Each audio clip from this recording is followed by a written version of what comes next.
5 फरवरी 2024 Hong Kong. एक बड़ी multinational company का ऑफिस।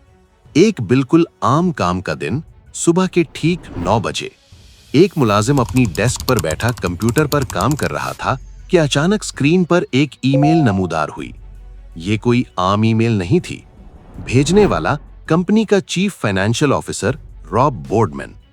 ईमेल में लिखा था, एक इंतहाई जरूरी और खुफिया लेनदेन है। मैं आपको वीडियो कॉल का लिंक भेज रहा हूं, फौरन ज्वाइन करें। मुलाजिम ने एक लम्हे के लिए सोचा, फिर खुद से कहा, जब सीएफओ बुला रहा है तो जरूर कोई अहम मामला होगा। उसने लिंक पर क्लिक किया। अगले ही लम्हे उसकी स्क्रीन पर एक वीडियो कॉल ओपन हो गई।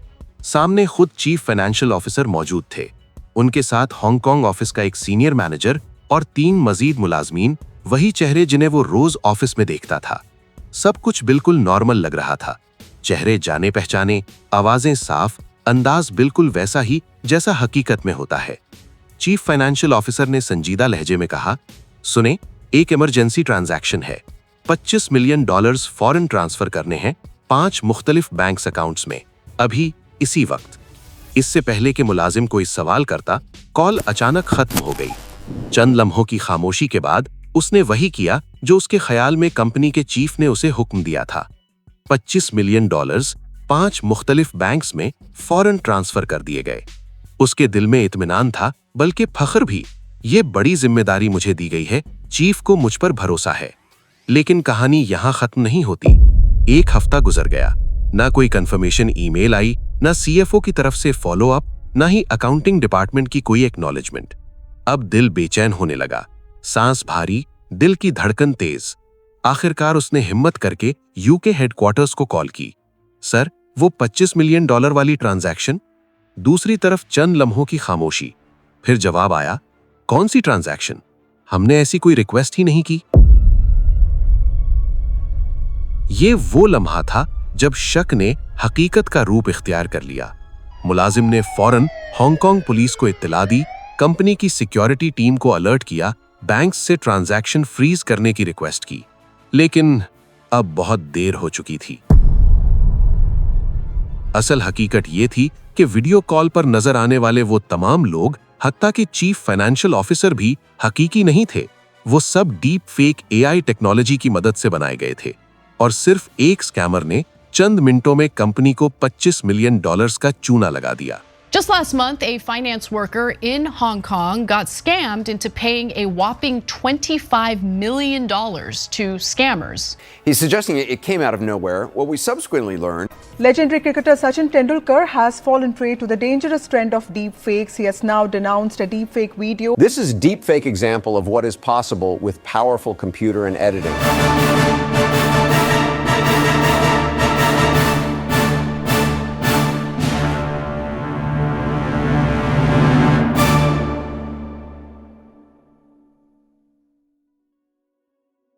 इस वाक़े को समझने के लिए सबसे पहले यह समझना जरूरी है कि यह किसी छोटी कंपनी का केस नहीं था। यह वाक़या अरूब के साथ हुआ। अरूब एक ब्रिटिश कंपनी है जो 1946 से काम कर रही है।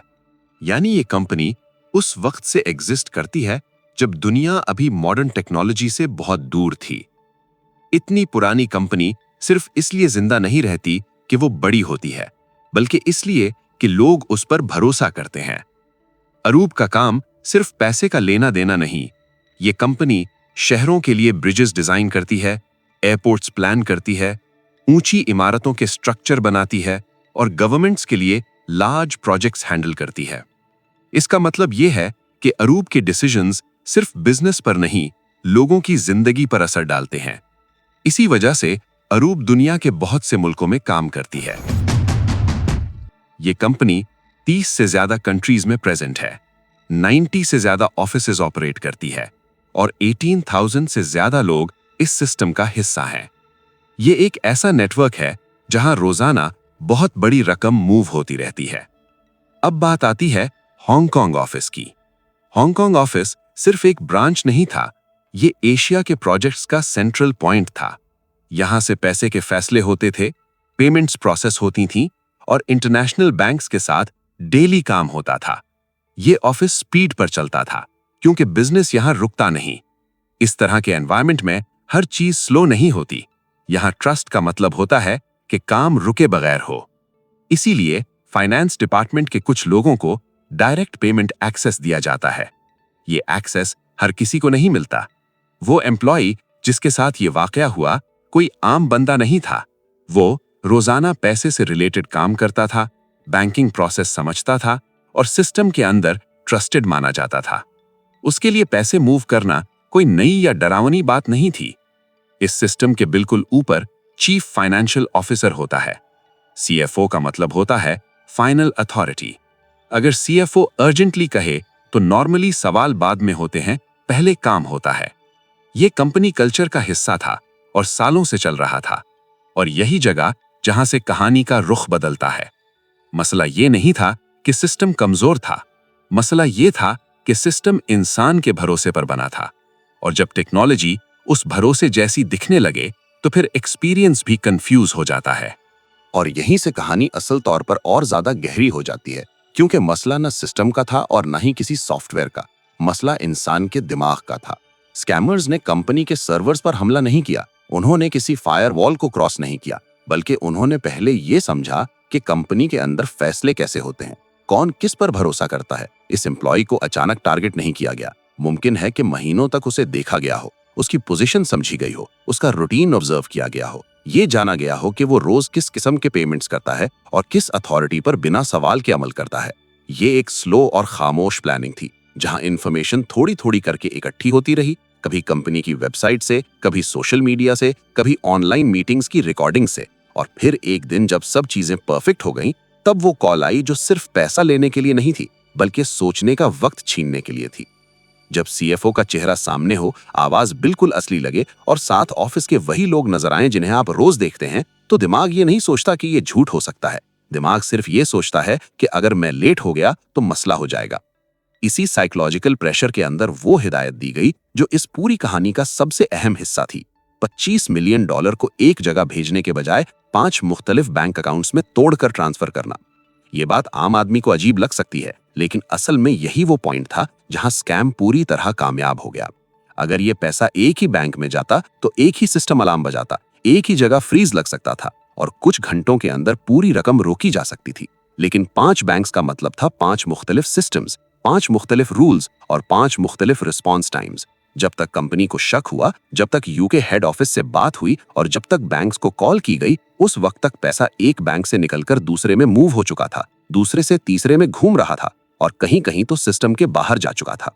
सबसे खतरनाक बात यह थी कि हर ट्रांजैक्शन बिल्कुल लीगल लग रही थी, हर ट्रांसफर ऑथराइज्ड था और हर स्टेप कंपनी के रोजाना रूटीन जैसा था।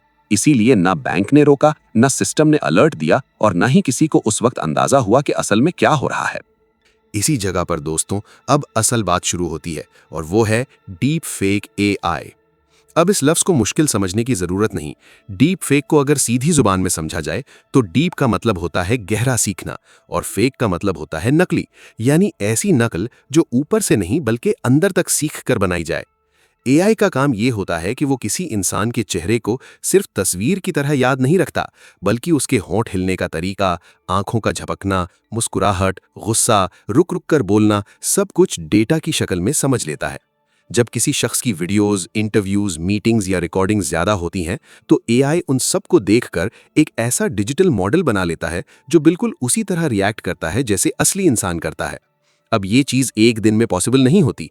इस टेक्नोलॉजी पर सालों से काम हो रहा है। पहले ये सिर्फ यूनिवर्सिटीज और रिसर्च लैब्स तक महदूद थी, फिर मूवीज में यूज होने लगी, जैसे कि एक्टर्स के जवान चेहरे वापस लाना या किसी डेड एक्टर को स्क्रीन पर लाना।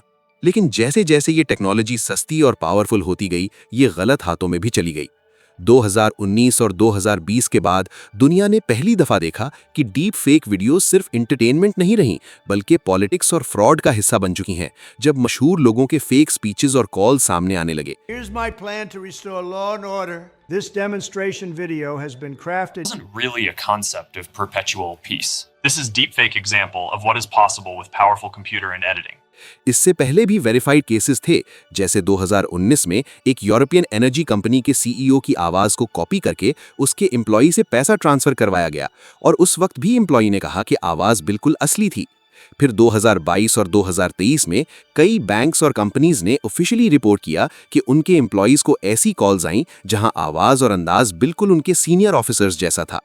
अब जब ये सब समझ आता है तो हांगकांग का ये केस और ज्यादा क्लियर हो जाता है, क्योंकि यहाँ सिर्फ आवाज या चेहरा कॉपी नहीं हुआ बल्कि ऑफिस का माहौल रिक्रिएट किया गया। जब एक एम्प्लॉई स्क्रीन पर अपने सीएफओ को देखता है, उसके साथ अपने ऑफिस के और लोग भी देखता है, तो दिमाग ये नहीं कहता कि ये फेक है, बल्कि कहता है कि इतने लोग गलत कैसे हो सकते हैं। यही डीप फेक का सबसे खतरनाक पहलू है कि ये सिर्फ एक शख्स को नहीं बल्कि पूरी सिचुएशन को असली बना देता है।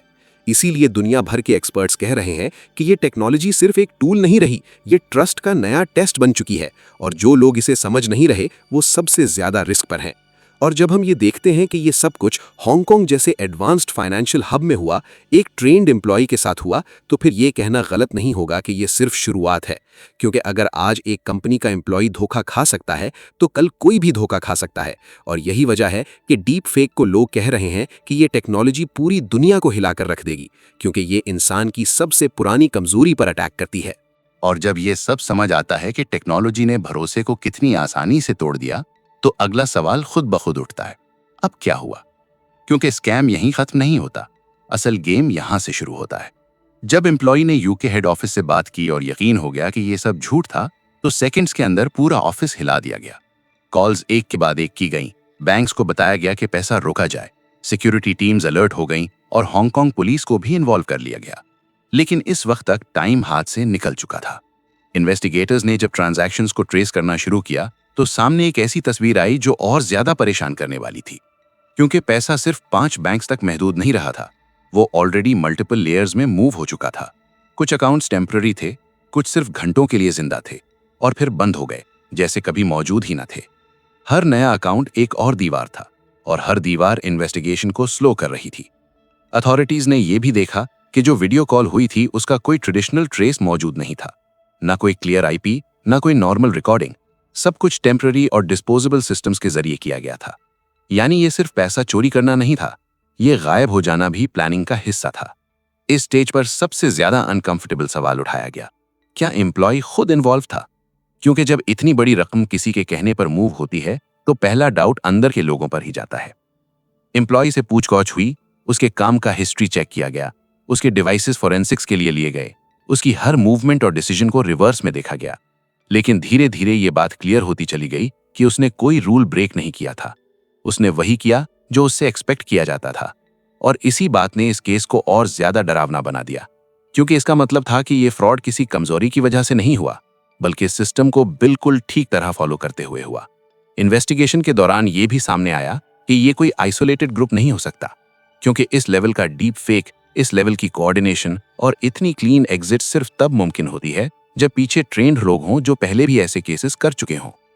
यहीं से ये केस इंटरनेशनल एजेंसीज के रेडार पर आया। लेकिन सच ये है कि जब तक केस ग्लोबल लेवल पर पहुंचता है, पैसा अक्सर हाथ से निकल चुका होता है। और ये भी वही हुआ। ऑफिशियल रिपोर्ट्स के मुताबिक रकम का बड़ा हिस्सा रिकवर नहीं हो सका। और ये बात खुद में एक वार्निंग थी कि दुनिया जिस स्पीड से डिजिटल हो रही है, उसी स्पीड से फ्रॉड भी इवॉल्व कर रहा है। और यहाँ पर कहानी एक और अनकंफर्टेबल जगह पर रुकती है, क्योंकि अगर इतनी बड़ी कंपनी, इतना ट्रेन्ड स्टाफ और इतना स्ट्रॉन्ग सिस्टम इस किस्म के अटैक को नहीं रोक सका, तो फिर आम लोग, छोटी कंपनीज और इंडिविजुअल्स के लिए रिस्क कितना ज्यादा है। इस केस के बाद सिर्फ अरूप ने नहीं बल्कि दुनिया भर की बड़ी कंपनीज ने खामोशी से अपने सिस्टम्स को दोबारा देखना शुरू किया। लेकिन मसला ये था कि ज्यादातर लोग गलत जगह देख रहे थे। लोग फायरवॉल स्ट्रॉन्ग कर रहे थे, पासवर्ड्स चेंज कर रहे थे, सॉफ्टवेयर अपडेट कर रहे थे, जबकि असल डेंजर किसी स्क्रीन के पीछे नहीं बल्कि इंसान के दिमाग के अंदर था। एक्सपर्ट्स ने इस केस को ब्रेक डाउन करके बताया कि ये अटैक टेक्नोलॉजी से ज्यादा साइकोलॉजी पर बेस्ड था, क्योंकि एआई ने कोई लॉक नहीं तोड़ा, उसने सिर्फ ये सीख लिया कि इंसान कब हाँ बोलता है। प्रेशर, अथॉरिटी, अर्जेंसी, ये 3 चीजें जब एक साथ आ जाती हैं तो सबसे ट्रेन्ड प्रोफेशनल भी सिर्फ रिएक्ट करता है, सोचता नहीं। इसीलिए इस केस के बाद कंपनीज ने एक अनकंफर्टेबल बात एक्सेप्ट की कि फ्यूचर के स्कैम्स सिस्टम को नहीं, इंसान को बाईपास करेंगे। यहां से रूल्स चेंज होने लगे कि अब सिर्फ सीएफओ की कॉल भी फाइनल नहीं होगी, सिर्फ चेहरा देख लेना प्रूफ नहीं होगा, सिर्फ आवाज पहचान लेना काफी नहीं होगा। कुछ कंपनीज ने नो वीडियो कॉल अप्रूवल्स का रूल बनाया, कुछ ने multi step human verification introduce की और कुछ ने सीधा ये मान लिया कि अगर एआई चेहरा और आवाज कॉपी कर सकती है तो ट्रस्ट का पुराना मॉडल मर चुका है। और ये बात सिर्फ कॉर्पोरेट वर्ल्ड तक महदूद नहीं, क्योंकि जैसे जैसे ये केस मीडिया में लीक हुआ वैसे वैसे आम लोगों के लिए भी एक दरवाजा खुल गया। लोगों ने समझना शुरू किया कि अगर एक दिन उन्हें अपने बॉस की कॉल आ सकती है तो कल अपने बाप, अपनी माँ या अपने बच्चे की आवाज में भी कॉल आ सकती है। ये टेक्नोलॉजी सिर्फ पैसा नहीं चुरा सकती, ये फैसले चुरा सकती है, इमोशंस चुरा सकती है और एक पल के लिए इंसान से उसका यकीन छीन सकती है। और जब यकीन चला जाता है तो फिर इंसान सिर्फ फॉलो करता है। इसलिए दुनिया के सिक्योरिटी एक्सपर्ट्स इसे नेक्स्ट ग्लोबल थ्रेट कह रहे हैं, क्योंकि इसमें गन की जरूरत नहीं, हैकिंग की जरूरत नहीं, बस एक परफेक्ट फेक और एक गलत वक्त का इंतजार होता है। और सबसे खतरनाक बात यह है कि ये टेक्नोलॉजी अब रेयर नहीं रही, ये महंगी लैब्स तक महदूद नहीं रही। ये टूल्स अब ऑनलाइन अवेलेबल है, चीप हो चुकी हैं और हर दिन ज्यादा पावरफुल हो रही हैं। यानी जो चीज आज एक बड़ी मल्टीनेशनल कंपनी के साथ हुई, कल वो किसी छोटी कंपनी, किसी फ्रीलांसर या किसी आम घर के साथ भी हो सकती है। जब ये फ्रॉड सामने आया तो सबसे पहला सवाल यही था, क्या स्कैमर्स पकड़े गए? क्या $25 मिलियन वापस आए?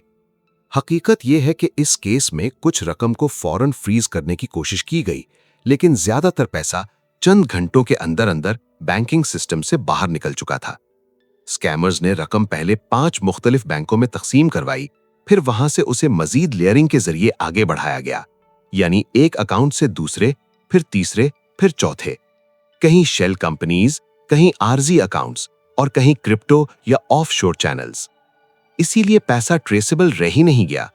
यही वजह है कि कुछ रकम हमेशा के लिए गायब हो गई, कुछ रकम इन्वेस्टिगेशन के दौरान फ्रीज हुई, लेकिन मरकजी स्कैमर या मास्टरमाइंड आज तक सामने नहीं आ सका।